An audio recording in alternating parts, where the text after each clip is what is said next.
नमस्कार दोस्तों। जैसे ही सरकार ने 100 दिन की योजना बना करके प्रचारित किया है, उसके बाद में बहुत सारे विद्यार्थियों के मस्तिष्क में कई ऐसे सवाल पैदा होने लगे हैं जिनसे कि उनमें एक तरफ तनाव महसूस होता तो दूसरी तरफ उनके मन में कई तरह की खुशियां भी पैदा हो रही है। खुशियाँ इस बात के लिए है कि बहुत जल्द उनके लिए भर्ती आने वाली है, तो सुनिश्चित रूप से जो भर्ती के लिए तैयारी कर रहे हैं और इस उम्मीद में बैठे हुए थे कि नई सरकार बनने के बाद में निश्चित रूप से उनको भर्तियां देखने को मिलेगी, तो जब ये सूचना उनके सामने है तो निश्चित रूप से खुशियों का दौर उनमें है।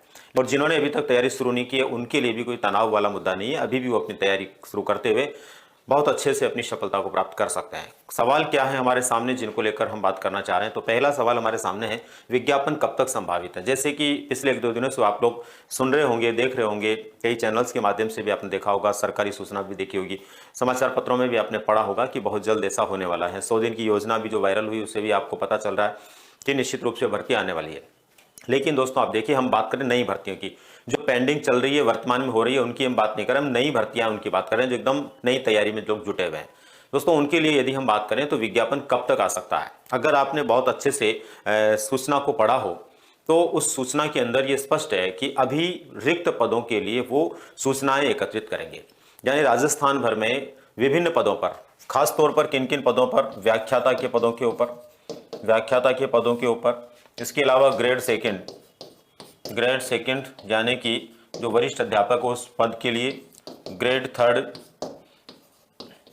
यानी कि जो विशेष रूप से अध्यापक भर्ती हमारे यहाँ पर हो रही है उसके लिए, इसके अलावा पीटीआई के लिए, लाइब्रेरियन के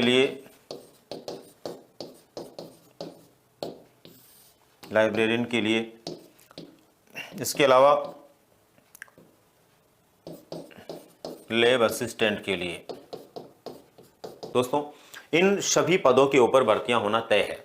जो भी आप में इन विभिन्न पदों की तैयारी में जुटे हुए हैं या इनकी तैयारी के लिए सोचकर बैठे हुए हैं, उनके लिए खुशी की बात है कि इन सभी पदों पर भर्ती होगी। क्योंकि आपने सूचना में भी देखा होगा कि उसमें वरिष्ठ अध्यापक, व्याख्याता के अलावा अन्य शिक्षक वर्ग से जुड़े हुए पदों के संदर्भ में लिखा हुआ है, तो ये सब होना तय है।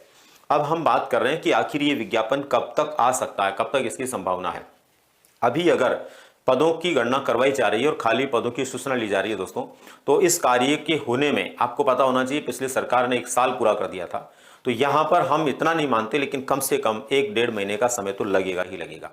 उसके बाद में वित्त विभाग से स्वीकृति मिलना है, उसके बाद में सरकार की तरफ से सूचना आरपीएससी तक पहुंचना है और फिर आरपीएससी के द्वारा सारी प्लानिंग करना है। ये सब करते करते ये मान के चलिए कम से कम 5 से 6 महीने का समय तो इसमें लगेगा। तो आप ये मान के चलिए कि नई भर्तियों के लिए विज्ञापन आपको जो देखने को मिलेगा, अगर प्रॉपर तरीके से हम बात करें तो लगभग आपको अप्रैल मई तक जाकर के वो देखने को मिलने की संभावना है। उससे पहले आप खुद समझ सकते हैं ये सारे जो कार्य होंगे उनके अंदर इतना वक्त तो लगेगा। कितनी सीटें संभावित है, तो सीटें कितनी संभावित है इसको लेकर के हम कुछ दिनों पहले भी एक वीडियो के माध्यम से बात कर चुके हैं। मैंने आपको बताया था पिछले 5-7 दिन पहले एक वीडियो में कि कितनी जो है सीटें यहाँ पर संभावित है। हालांकि उस समय हमने जो बातचीत की और उसमें आज में कोई बड़ा डिफरेंस नहीं है, पर फिर भी ये मान के चलिए कि कम से कम उस दिन जो हमने बात की उससे भी हम अलग तरह से बात करें तो ये मान के चलिए 7,000 से लेकर के 10,000 के बीच तक आप लोगों को किसके अंदर देखने को मिल सकती है, व्याख्याता के लिए पोस्टें देखने को मिल सकती है। इसी प्रकार से दोस्तों आपको 8 से लेकर के 12,000 तक आपको किसके लिए देखने को मिल सकती है, ग्रेड सेकंड के लिए देखने को मिल सकती है। ग्रेड थर्ड के लिए हम बात करें तो इसमें कम से कम 25,000 वैकेंसी तो आपको देखने को मिलेगी, बाकी इससे ज़्यादा 30-35 तक भी ये हो सकती है। इसी प्रकार से पीटीआई के लिए हम बात करें तो पीटीआई के लिए दोस्तों मिनिमम 500 पद से ऊपर आपको पद देखने को मिलेंगे। ये मैं मिनिमम बात कर रहा हूं आपको, जो अभी की पिछली परिस्थितियां उसके अकॉर्डिंग यदि हम बात करें तो मिनिमम, बाकी इसके अलावा ये हजारों की संख्या में भी हो सकते हैं। इसी तरह से लाइब्रेरियन को लेकर के हम बात करें तो इसके लिए भी आपको इतने मिनिमम पद देखने को मिलेंगे, इससे ऊपर आपको निश्चित रूप से पद मिले ऐसी संभावना है। और इसी प्रकार से लैब असिस्टेंट के लिए भी आप लोगों को 1,000 से ज़्यादा पद देखने को मिल सकते हैं। क्यों मिल सकते हैं? क्योंकि बहुत सारे नए स्कूल भी रेज हुए, वहाँ पर भी विभिन्न प्रकार के सब्जेक्टों के लिए लैब असिस्टेंट की आवश्यकता महसूस होती है, साइंस है, भूगोल है, इनके अंदर। तो ऐसी स्थिति के अंदर काफ़ी अच्छी पोस्टें यहाँ पर आ सकती है।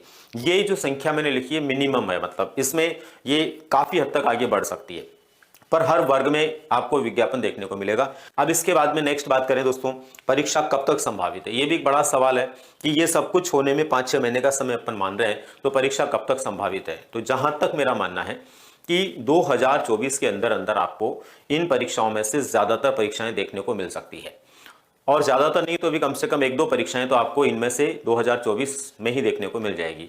और ज़्यादा होता तो कुछ महीने ऊपर जा सकती है, वो अलग बात है, लेकिन आपको 2024 के अंदर अंदर कुछ बड़ी भर्तियां, कुछ बड़ी परीक्षाएं देखने को मिलेगी। इसका मतलब ये हुआ कि आप लोगों के पास में कम से कम देखा जाए तो अभी 10 से 12 महीने का समय है, जिसके अंदर आप अपनी तैयारी करके आप अपनी परीक्षाओं में बहुत अच्छा प्रदर्शन कर सकते हैं। तो दोस्तों, ये कुछ खास बातें थी जिसको लेकर के पिछले एक दो दिनों से आप सभी विद्यार्थियों और प्रतियोगियों के मन में एक संशय बना हुआ था।